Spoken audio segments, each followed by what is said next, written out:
Hello, I'm Robert Capps, and this evening I'm going to do an article review on Laurel Thatcher Ulrich's article, John Winthrop's City of Women. She challenges us to rethink Puritan New England. John Winthrop is often remembered for his city upon a hill vision, a phrase that became a part of American identity. Ulrich turns our attention instead to his journal, which paints a more complex picture.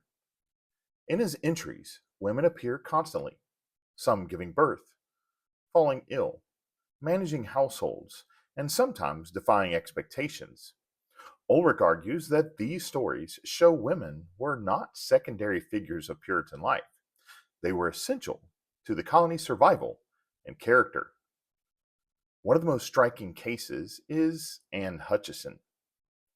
Her trial is remembered as a theological dispute, but Ulrich makes it clear it was also a crisis over gender and authority. Hutchison's influence through meetings in her home gave her a spiritual power that unsettled Winthrop and the leaders of Massachusetts Bay. Francis Bremer, in his biography of Winthrop, confirms this tension by showing how Hutchison became a symbol of disorder in his eyes. Her story demonstrates both the potential power of women in a covenant society and the fear of influence can provoke. Ulrich also uses Winthrop's journal to highlight the ordinary labor of women, everyday work, childbirth, raising children, nursing the sick, keeping households alive. They all carried practical and spiritual meaning. Edmund Morgan's classical study, The Puritan Family, emphasizes the same point, noting that Puritan theology made the home a religious institution as much as a social one. Without women sustaining households, Winthrop's vision of a godly community could not have been realized. In that same sense, the community was not only a city upon a hill, it was also a city of women, built on unseen and indispensable labor.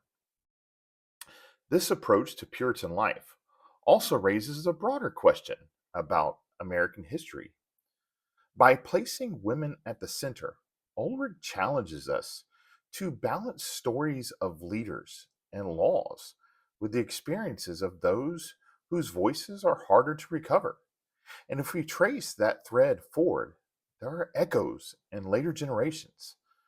Abigail Adams, as Edith Gales has shown, pressed her husband to remember the ladies in the 1770s. While Abigail lived in a very different context, her words point back to the same reality Ulrich highlights. Women have always shaped America's moral and spiritual foundations, even when their influence was restricted. What I appreciate most about Ulrich's essay is how it reframes a familiar story. Instead of focusing on Winthrop's sermon or Puritan institution, she draws attention to the ground level experiences that gave life to the colony. It reminds us that history is richer and more human when it includes both the well known leaders and the ordinary women who made their visions possible. As James Hudson has argued in his work on religion and the founding, public ideals often rest on private faith and practice. The same could be said here. The city upon a hill was imagined by Winthrop, but it was sustained by women. This leaves us with questions worth considering. How should historians weigh the contributions of ordinary women alongside those of political and religious leaders?